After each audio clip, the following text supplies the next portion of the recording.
This should be the turning point against Islamist extremism.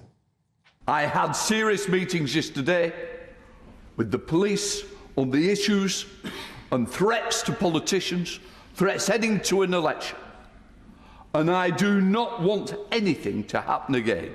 So yes, I will apologise. I always will when I make a mistake.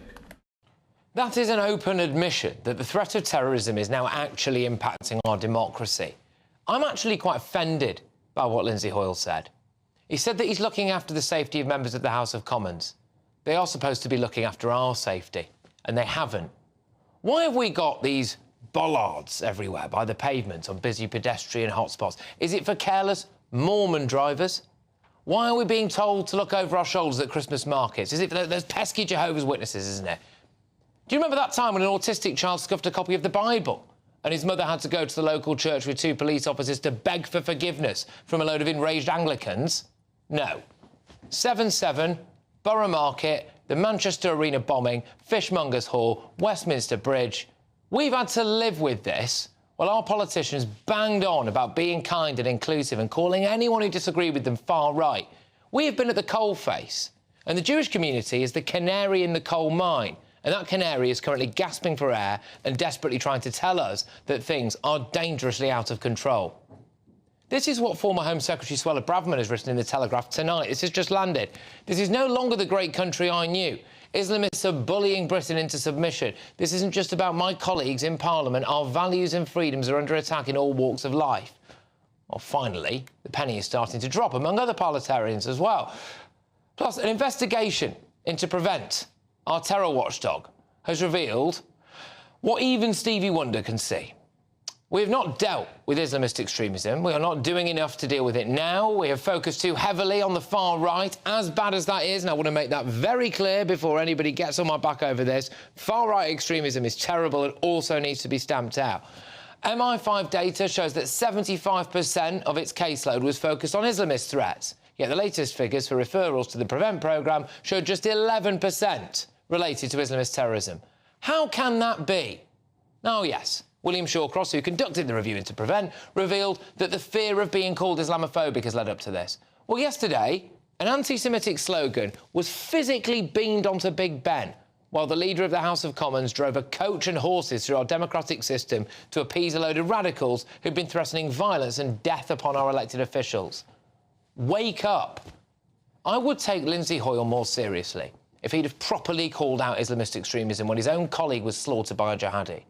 I would take him more seriously if he'd called out Islamism when one of his colleagues quit over death threats recently. Now, Labour, in my view, threw their arms around people with a radical ideology, who have now turned against them, a lot of them. And now they're running scared. Well, now you know how it feels, don't you? There is a tactic being used on the doorstep at the moment by radicals as they go around looking to drum up votes in some densely populated Muslim areas, and I think this is a shameful tactic. They try to convince ordinary, well-meaning members of the Muslim community, who really aren't radical at all, to take a more hardline approach by saying, how are you going to answer on the Judgment Day? Well, I would like to say to our MPs, how are you going to look your grandchildren in the eye and explain to them that you allowed a problem into Britain, you allowed it to fester, you allowed it to take over, and that you were time and time again too afraid to speak up about it? It's cowards. A Home Office spokesperson has said, we have made significant progress to deliver a strengthened Prevent, which places tackling terrorist ideologies at its core. The government agrees extreme Islamist ideology presents the greatest threat to the UK and has moved swiftly to update Prevent duty guidance and training to make that clear. Well, I'm very pleased to say I'm joined now by former Immigration Minister and Tory MP Robert Jenrick, who spoke out in Parliament today about the dangers of letting extremists intimidate MPs. Robert, why do you feel so strongly about this? How bad is it? Well, good evening, Patrick. I think it's very bad, and this is an urgent situation that finally needs to be grasped by the government and by all of us in Parliament.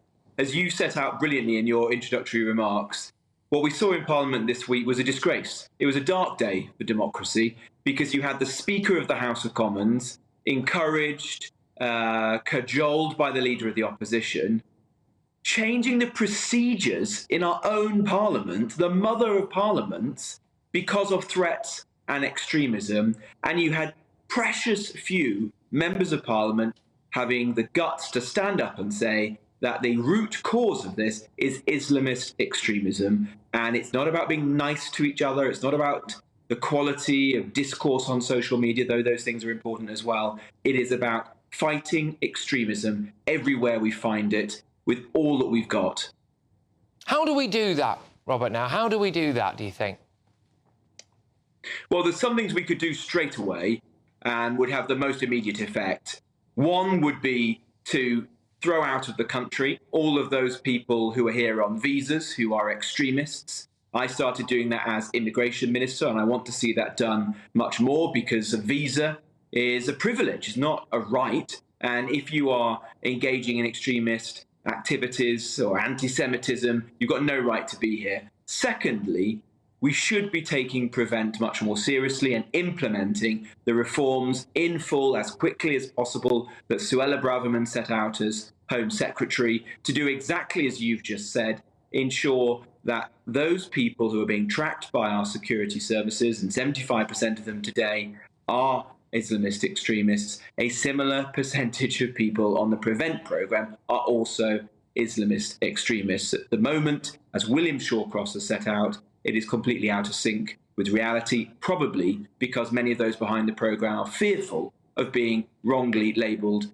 as Islamophobes. And thirdly, we've got to slow down the pace of legal migration, because that is a major issue facing our country, and it's leading to the country changing fast, and too difficult to properly integrate people into our country. The other thing, of course, which goes without saying, is the police should be enforcing a zero-tolerance approach wherever they see these problems. And we know that isn't happening, as you just said, on our own parliament this week. An anti-Semitic trope from the river to the sea was being projected. That is a criminal offence. It could be tackled. I want the police to stand up and say that they have arrested those individuals, and this cannot stand. OK.